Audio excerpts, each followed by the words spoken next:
Hürmetli vatandaşlar, şu leksiyalarımızı sözlep ettik. Biz leksiyani sözleştim, bunun leksiyanın 5 yıllı vatandaşları şundak dedik. 2017 yılı Kore'de yadro atom kuralları, yadro kuralları da şekleş meselesi. 2018 yılı Cumhur Amerika Vatırısı Soğudu münasebetler sürgülüşü, Soğudu münasebetleri uğraşı doğrusu toxtaldık. Qaraganda 2019 yılı kirgende vaziyetning o'zgarishida yoki vaziyetning o'zgarishini keltirib chiqarg'uvchi ziddiyatlarning xarakterida o'zgarish bo'ladigandek ko'radi dedik. Yuqorida yozilgan maqolalarda oxirgi masalan hozirgi navbatda Jumhur Xalq Jamhuriyati Amerika Qo'shma Shtatlari o'rtasida yangidan boshlangan, ya'ni 2009 yil kirish bilan boshlangan fan texnika sohasidagi fan texnika soğuk münasebetler oluşturun başlanmalıdır.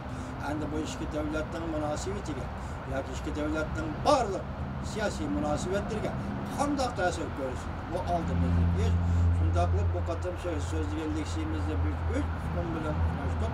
Bir geopolitikalık siyasetlerinin keskinleşkenliği. Devletler ara geopolitikalık siyasetlerinin keskinleşkenliği. Şundakla devletler ara fen texnikada ikki lagerga bölünüşten kelib chiqadiganligi.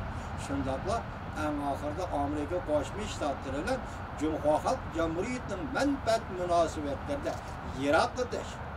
yiroqlashish, orliqni yiroqlashtirish, o'chig'ini aytganda manfaat munosabatlarida ayrilishning bo'ladiganligini ko'rib o'tdik. Bu hukm intayin cheksiz mazmunga keng ketgan hukm. Hukumun mevzini sözleşti, bir tarihini sözleşke doğru geldi. Bizden onun korbimiz yetmeydi. Bir yerde karab durana, Cumhur Halk Cumhuriyeti ile Amerika Qo'shma Shtatlarının menfaat münasebetleri. Yirekleşiş, birbirini qo'llash, birbirini to'liqlash, birbiriga tayinash. Meyli fen texnika sahasida, meyli ixtisas sahasida.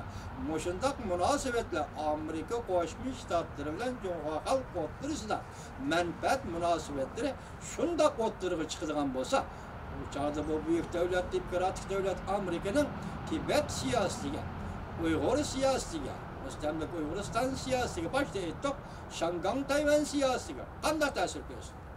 Bu intayin muhim masala. Çünkü bu mühim meselenin mühimliği şu yerdeki hürmetli vatandaş 20. asırın 1940 yıllarında Amerika Qo'shma Shtatlari bilan şu vaqtki Kuomintang hükümetinin münasebeti, menfaat münasebetleri ana shunday zich qo'yuqlashgan bir holga kelib, ikki davlatning ittifoqi, boshqalarni qo'shmay turaylar tarixni sözlemigen diken, iki devletin münasebetleri fakat Yaponiya'nın kandak mağlup kılış, üstüge kurulgan vakitte Yaponiya'nın kandak mağlup kılıştan ibaret muşundak devrige koyulgan iki devletin menfaat münasebetleri. Vatandaşlar biz e'tibatkan Uygurlar şu vaktiki takdiri özgürüp ketken.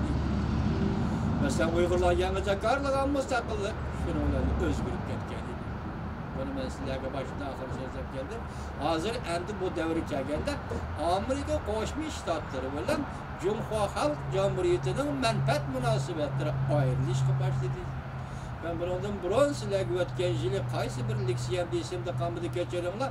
Ivan Madaras, sobiq prezident Obama davridagi Osiyo va Janubiy Osiyo ishlariga mas'ul sobiq prezident Obama hükümetinin Şarkı Janubiy Osiyo ishlariga mas'ul amaldori Ivan Madarasning nima deganligi. Masalan, Cumhuriyetlar talab qilayotgan yadroluk menfaat, yani canı menfaatni tushuntirib kelib, shu vaqtda nima degan edi hozir?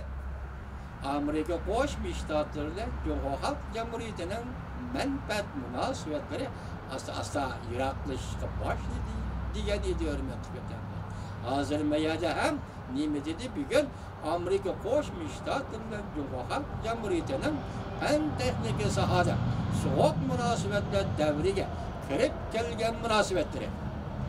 Yani fan texnika zo'ravonligi, masalan Xitoyning qanday ishlatayotganligi fan texnikani, Amerikaning uni qanday cheklamoqchi bo'lganligi, masalan Huawei'ning moliya amaldori Mınvenjo'nun kanda kolga ilinganlığı Amerika'da iqtisadi casusluq bilen hakirlik bilen şugullangan iki nefer cumhurlukla kanda kolga ilinganlığı moşlarını sözlep gelip endi hazır Prezident Trump dedi ki bir memuri buyruk ilan kıldı dedi. Bu memuri buyruk bulup mu muşu alakadar, muşunla alakadar. Yani pen teknik rekabetiyle alakadar. Memuri buyruk.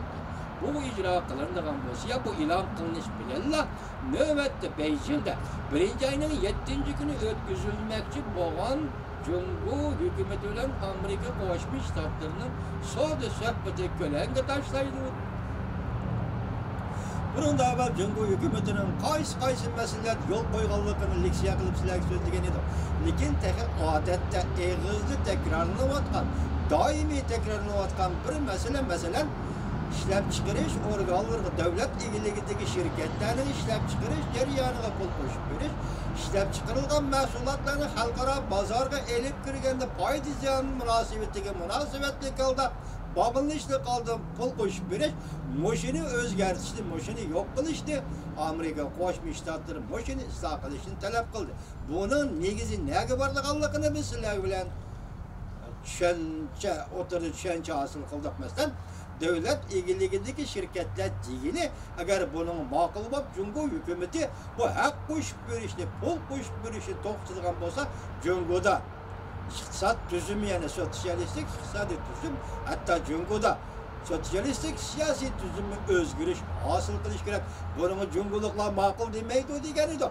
Hazır degende ötken dedi de bir nece sahada mesela akli mülk sahası, chet el şirketlerinin bazarga kirişi, chet el şirketlerinin Cumhurda soğuduksa enen kanun bilen kapaleti iyi kılış sahalarda Xitay yol koydu.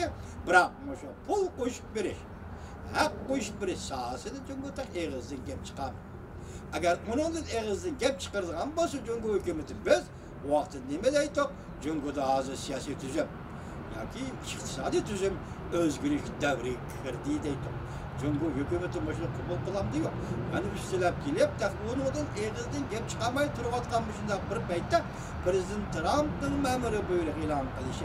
Yoki bolmaganda hazır Amerika Koşmuş Ştatları'ndan Halk Cumhuriyeti işki devlet münasebetinin pen texnika sahasındaki soğuk münasebetle bu işi devri kirip gelgeligini yukarı leksiyen Japonya'nın enerji televiziyesi ve onun Donation ve Akbarat gazetinin ilan kılgan makalesini sizler leksiya kılıp söz koyuyor.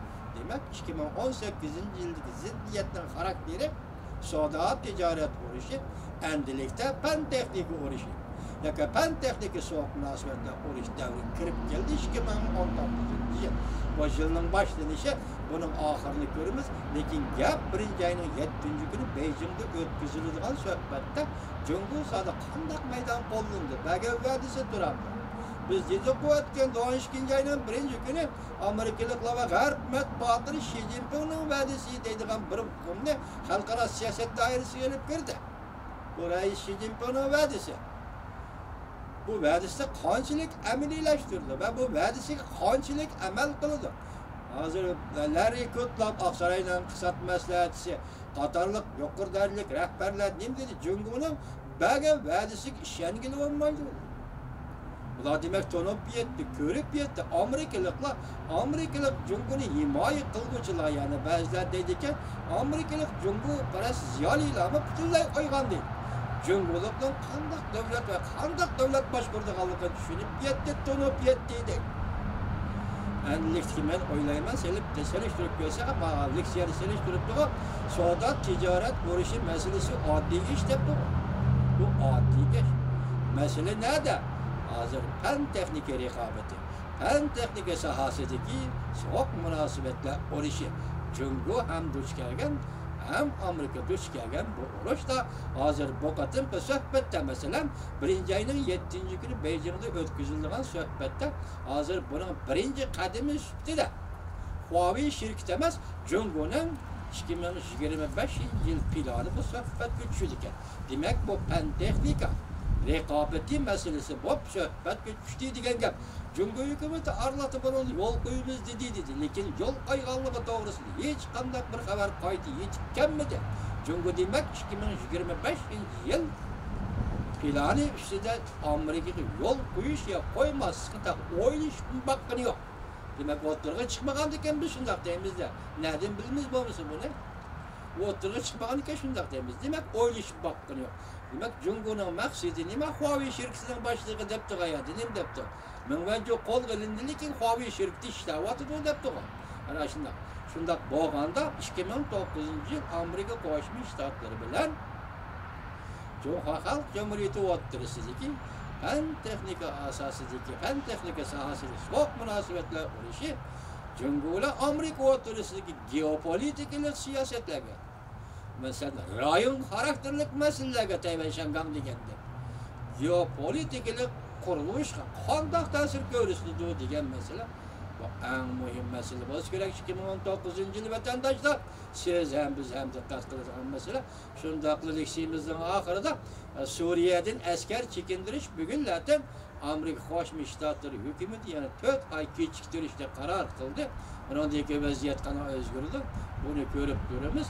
Endi sizlarning isimlarda borki 10-oyning 20-kuni Amerika Qo'shma Shtatlari Oqsaroy davlat bexatarligi maslahatchisi Jon Bolton Moskvaga borib Prezident Vladimir Putinni o'tgan yilning oxirida Amerikani ziyorat qilishni taklif qilgan edi.